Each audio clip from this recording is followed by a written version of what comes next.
2022년 5월 27일 경기도 외곽의 한적한 등산로.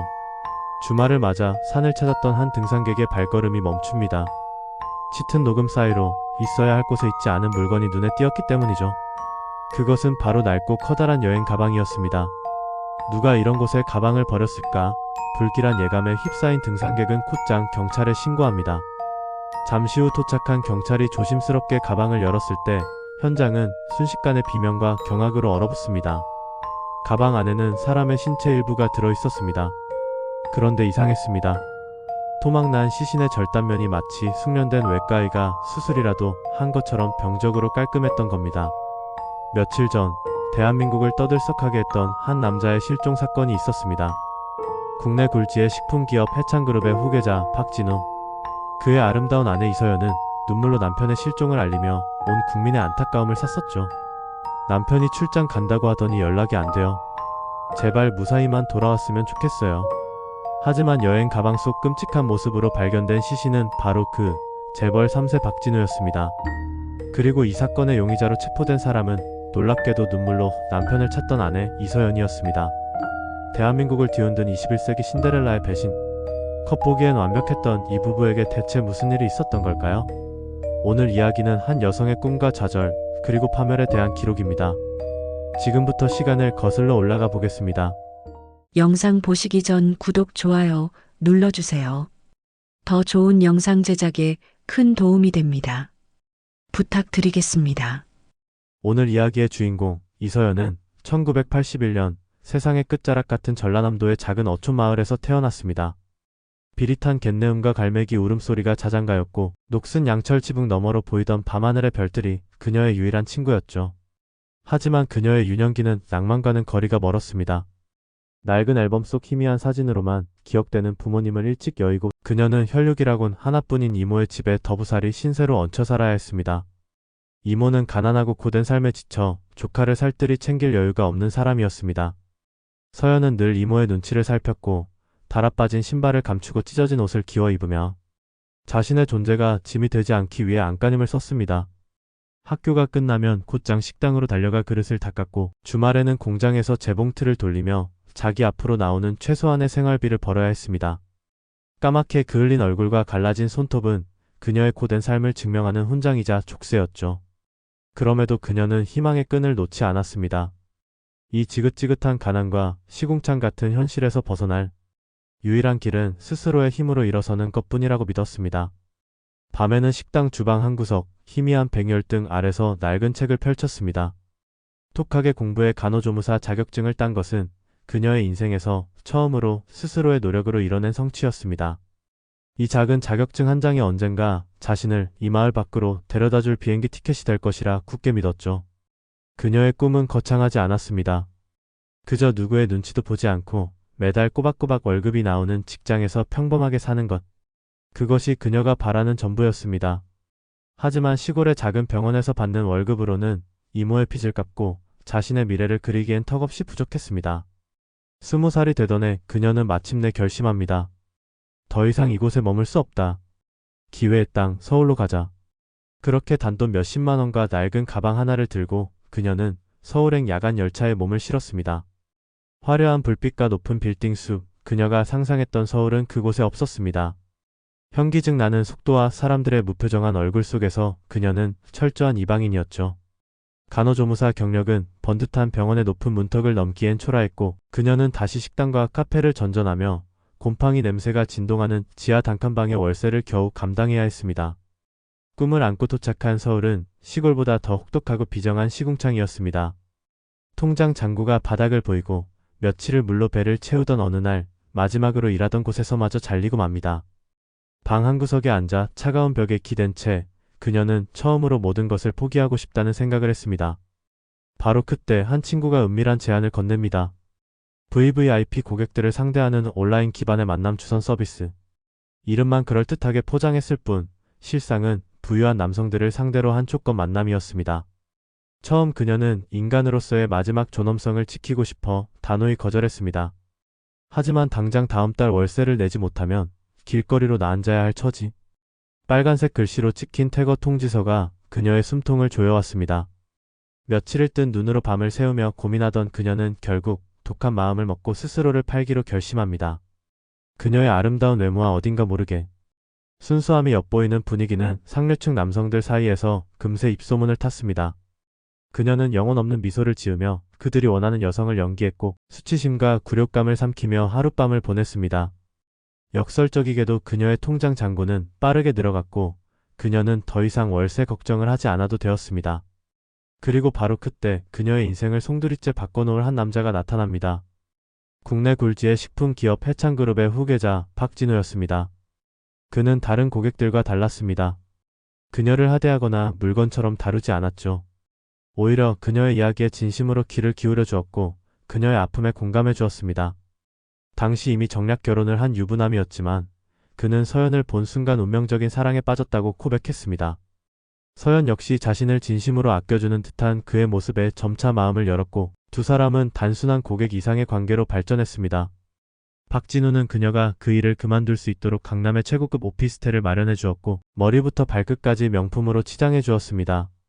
이 위험한 관계는 무려 1년간 이어졌고 결국 박진우는 세상을 떠들썩하게 한 이혼 소송 끝에 본처와 갈라선 뒤 서연과 정식으로 결혼식을 올립니다.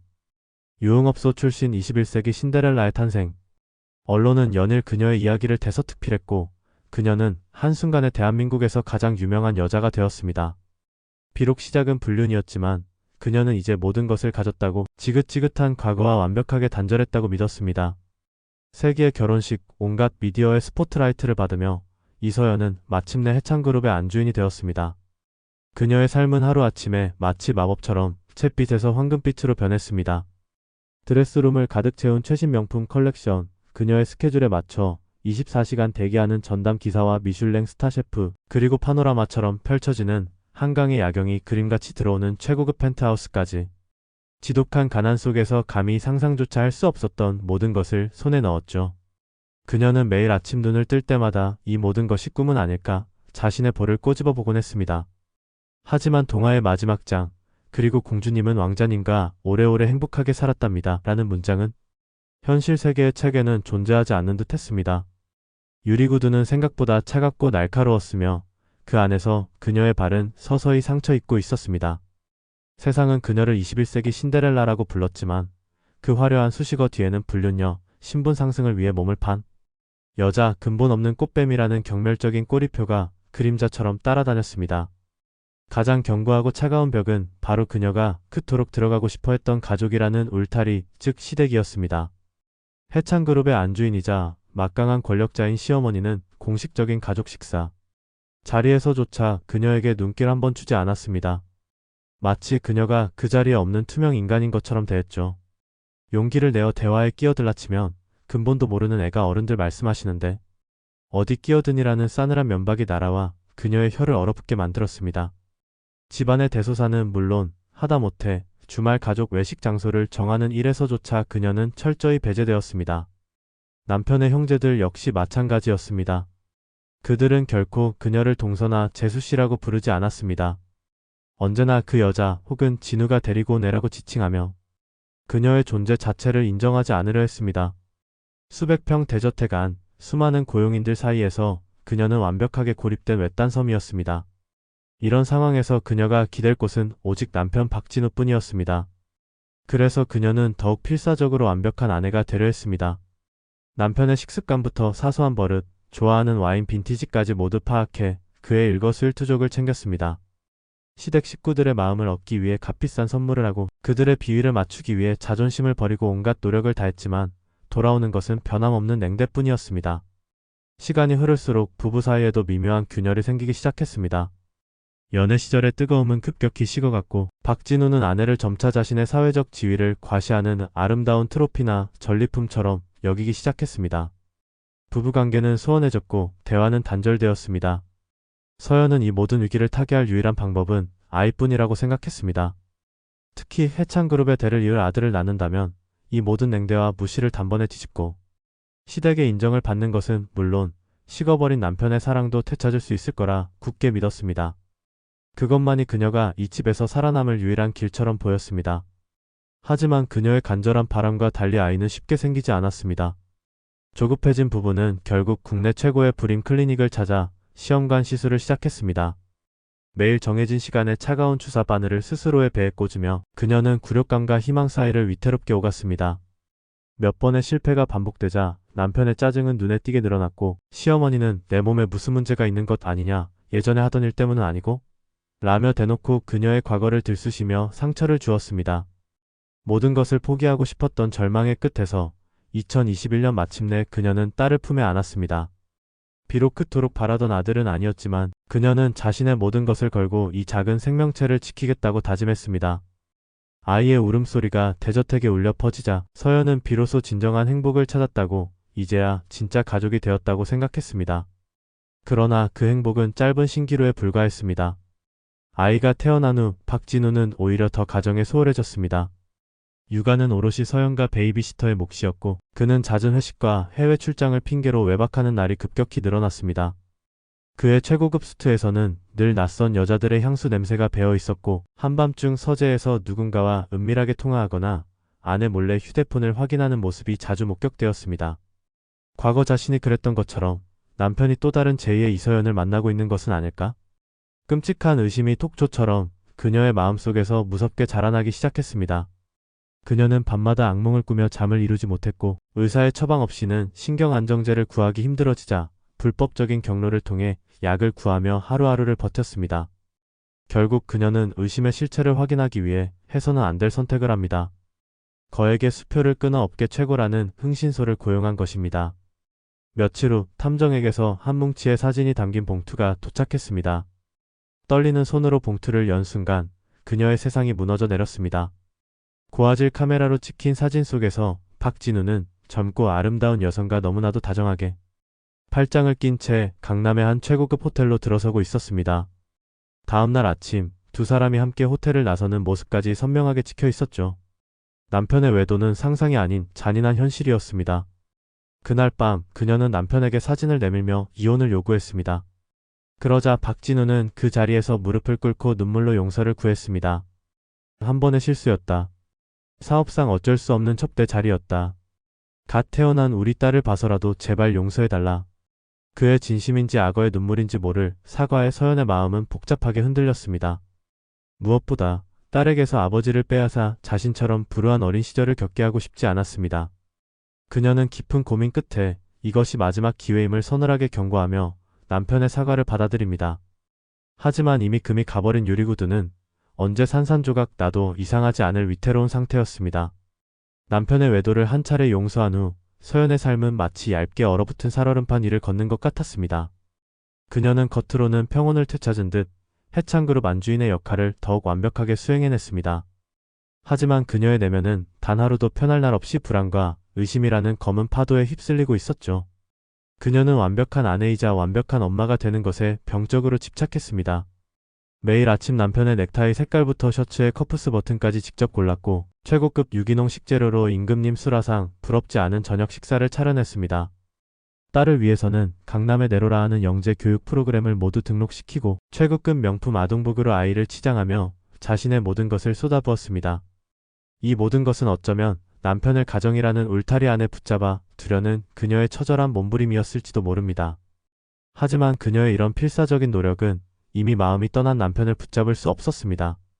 박진우는 아내의 헌신을 당연하게 여겼고 때로는 숨막히는 집착이라며 짜증을 냈습니다. 그의 행동은 다시 조금씩 그러나 분명하게 엇나가기 시작했습니다. 귀가 시간은 다시 자정을 넘기기 일쑤였고 휴대폰에는 그녀가 알지 못하는 잠금 패턴이 여러 개 걸렸습니다. 그는 아내와의 대화를 피했고 부부 사이에는 남극의 빙하보다 더 차가운 침묵이 흘렀습니다. 무엇보다 서연을 미치게 한 것은 그의 언어폭력이었습니다. 그는 이제 아내를 향한 최소한의 존중조차 보이지 않았습니다. 부부싸움을 할 때면 그는 의뢰 그녀의 가장 아픈 상처, 바로 그녀의 과거를 들먹이며 인격을 모독했습니다. 너 같은 게 뭘 안다고. 내가 어떻게 이 자리에 앉게 됐는지 주제 파악 좀 해. 내가 아니었으면 넌 아직도 더러운 바닥에서 뒹굴고 있었을 거야. 너한테 쓰는 돈이 아깝다. 이런 말들은 날카로운 유리 조각이 되어 매일 밤 서연의 심장을 후벼 팠습니다. 그녀는 더 이상 대한민국을 떠들썩하게 했던 신데렐라가 아니었습니다. 재벌가의 화려하지만 차가운 세장 속에 갇혀 자존감이 완전히 무너져 내린 채 신경 안정제 없이는 하루도 버틸 수 없는 초라한 여자일 뿐이었죠. 2022년 5월 반복되는 일상과 남편과의 불화에 지칠 대로 지친 서연은 잠시 머리를 식힐 겸 딸을 데리고 고향 집에 내려가게 됩니다. 하지만 남편을 홀로 서울에 두고 오려니 며칠 밤낮으로 끔찍한 불안감에 시달렸습니다. 남편의 차가운 눈빛과 경멸적인 말투가 악몽처럼 그녀를 괴롭혔습니다. 내가 없는 동안 분명히 다른 여자를 만나고 있을 거야. 의심은 걷잡을 수 없이 커져만 갔습니다. 결국 그녀는 다시 흥신소에 연락합니다. 이번에는 단순한 의심 때문이 아니었습니다. 이 지옥 같은 결혼 생활을 끝낼 결정적인 증거, 남편이 다시는 발뺌할 수 없는 명백한 증거를 잡아 그의 목줄을 확실히 쥐겠다는 톡한 마음이었습니다. 어쩌면 이혼 후 양육권 다툼과 위자료 소송에서 유리한 고지를 차지하려는 치밀한 계산이었을지도 모릅니다. 그리고 며칠 뒤 고향 집에서 멍하니 바다를 바라보던 그녀에게 탐정의 연락이 왔습니다. 증거 잡았습니다. 이번에는 사진이 아니었습니다. 고화질 동영상 파일이었죠. 떨리는 손으로 영상을 재생한 순간 그녀는 숨을 쉴 수 없었습니다. 영상 속에서 남편은 또 다른 젊고 아름다운 여성과 너무나도 다정하게 청담동의 최고급 레스토랑에서 와인을 마시고 있었습니다. 여자의 머리를 사랑스럽게 쓰다듬고 테이블 밑으로는 손을 꽉 잡고 있는 모습이 너무나 자연스러웠죠. 식사 후 두 사람은 여자의 집으로 보이는 고급 오피스텔로 들어갔고 다음날 아침이 되어서야 함께 나왔습니다. 두 번째 배신. 이번에는 충격보다 차갑고 날카로운 분노가 마치 용암처럼 그녀의 온몸을 휘감았습니다. 아이까지 낳았는데 어떻게 이럴 수가 있지? 그녀는 그 길로 짐을 싸서 서울로 향했습니다. 고속도로를 질주하는 내내 그녀의 머릿속은 배신감과 복수심 그리고 이 모든 상황을 자초했다는 처절한 자기 혐오로 들끓었습니다. 그래, 모든 게 내 잘못이다. 내가 너무 만만했지. 내가 너무 쉽게 용서해줬어. 이제 더 이상은 당하지 않겠어. 그날 밤 자정이 다 되어 만취한 상태로 귀가한 남편을 보자마자 서연은 참고 있던 분노를 터뜨렸습니다. 그녀는 휴대폰 동영상을 그의 얼굴에 들이밀며 소리쳤고 두 사람 사이에서는 집이 떠나가라 격렬한 말다툼이 벌어졌습니다. 궁지에 몰린 박진우는 이전처럼 무릎을 꿇는 대신 오히려 적반하장으로 소리를 질렀습니다. 그리고 이때 그의 입에서 결코 해서는 안 될 아내의 존재 자체를 산산조각 내는 잔인하고 폭력적인 말이 튀어나왔습니다. 야, 너같이 술집에서 몸이나 팔던 더러운 여자가 내 딸을 제대로 키울 수나 있겠어? 감히 누굴 의심해? 애는 내가 키울 테니 넌 원래 있던 그 시궁창으로 꺼져버려. 당장 이 집에서 나가. 그 순간 서연의 세상이 멈췄습니다. 시간이 정지하고 모든 소리가 사라진 듯한 이명만이 귓가를 맴돌았죠.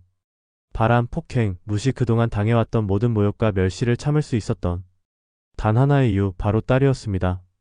그런데 이제 그 딸마저 빼앗아가겠다고 협박하는 남편의 말은 그녀 안에 있던 마지막 이성의 끈을 툭하고 끊어버린 겁니다. 그녀는 홀린 듯 안방 침대 옆 서랍으로 향했습니다. 그 안에는 박진우가 호신용이라는 명목으로 불법 소지하고 있던 차가운 권총이 들어있었죠.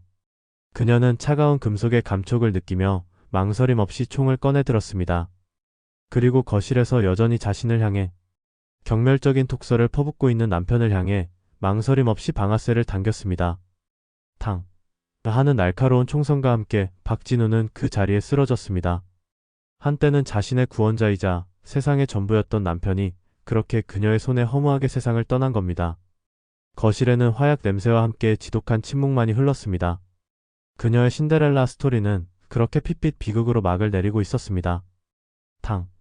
날카로운 총성이 멎은 뒤 찾아온 정막은 무덤 속처럼 고요하고 무거웠습니다. 서연은 연기가 피어오르는 총을 든 채 그 자리에 얼어붙었습니다. 그녀의 눈앞에서 방금 전까지 자신에게 톡서를 퍼붓던 남편이 케첩을 쏟은 인형처럼 힘없이 쓰러져 있었습니다. 최고급 이탈리아산 대리석 바닥 위로 짙고 붉은 피가 검은 웅덩이를 만들며 빠르게 번져나가는 모습을 그녀는 초점 없는 눈으로 멍하니 바라보았죠.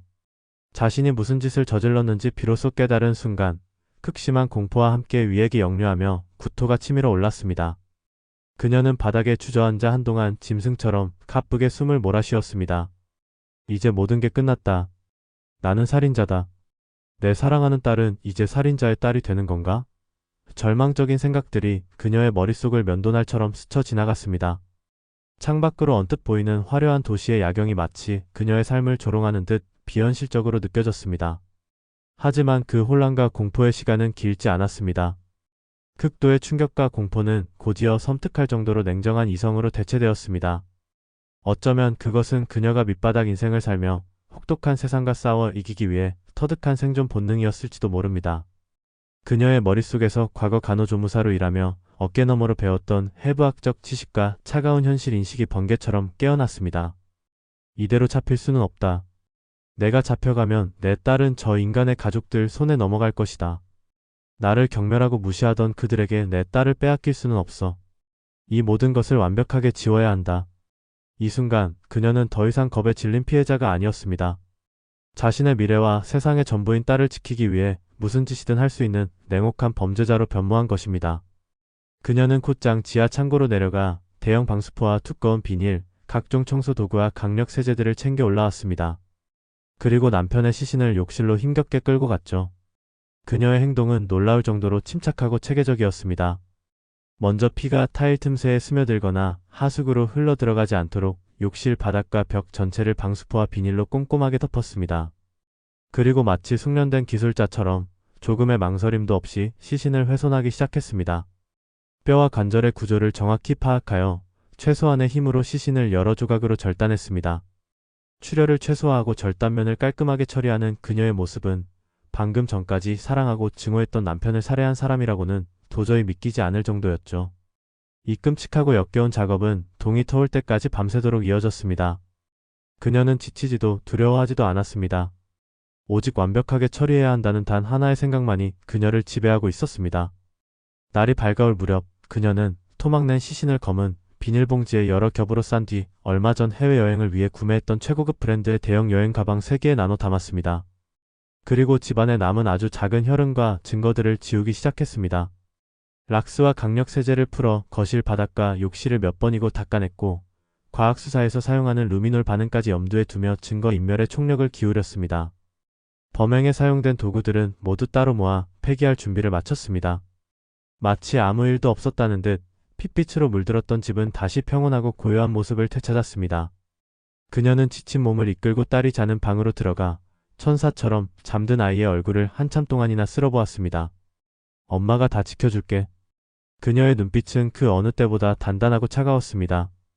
그날 자정 무렵 그녀는 마지막 계획을 실행에 옮깁니다. 아파트 CCTV에 자신의 모습이 찍힐 것을 알면서도 그녀는 오히려 이를 역이용하기로 마음먹습니다.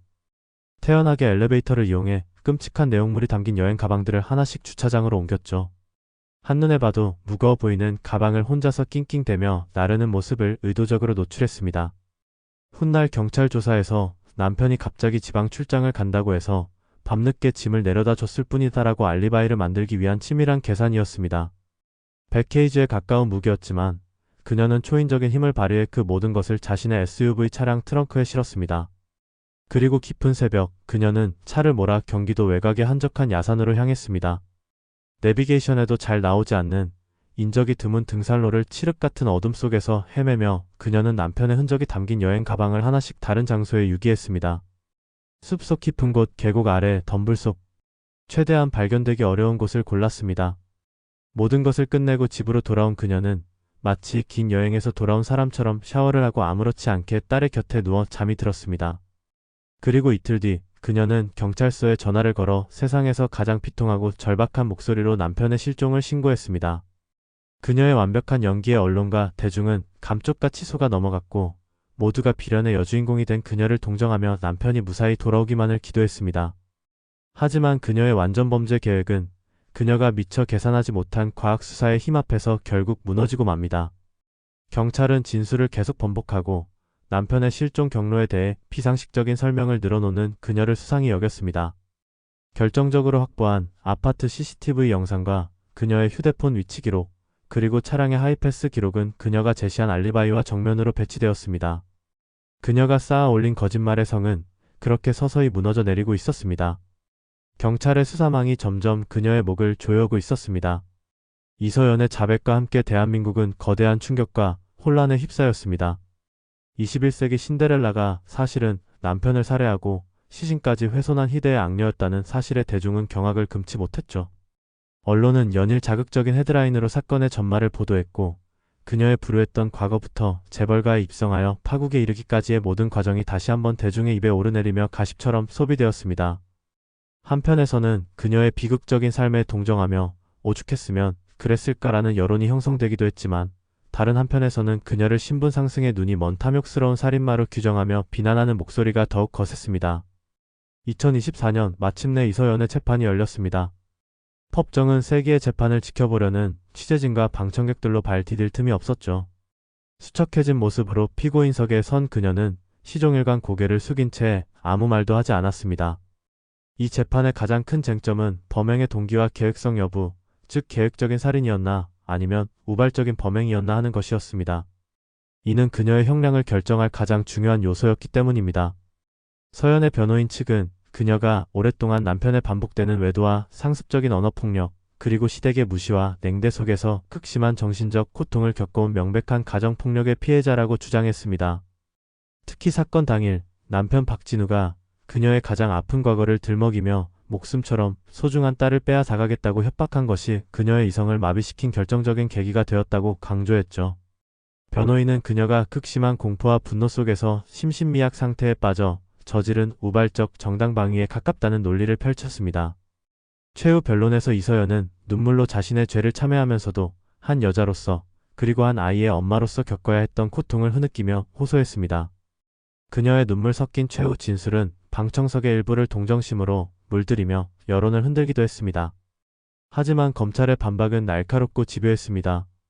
검찰은 부검 결과를 근거로 피해자의 몸에 남은 총상의 위치와 각도가 피해자가 전혀 예상치 못한 상태에서 기습적으로 공격당했을 가능성을 강하게 시사한다고 밝혔습니다.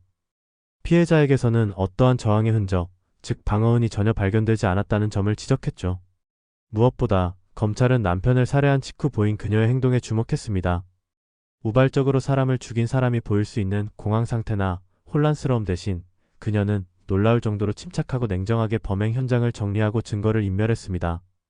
전문가들은 해부학적 지식이 없는 일반인이 그토록 정교하고 체계적으로 시신을 훼손하는 것은 거의 불가능하며, 이는 범행 전부터 시신 처리 방법까지 염두에 둔 계획 살인의 명백한 증거라고 증언했습니다.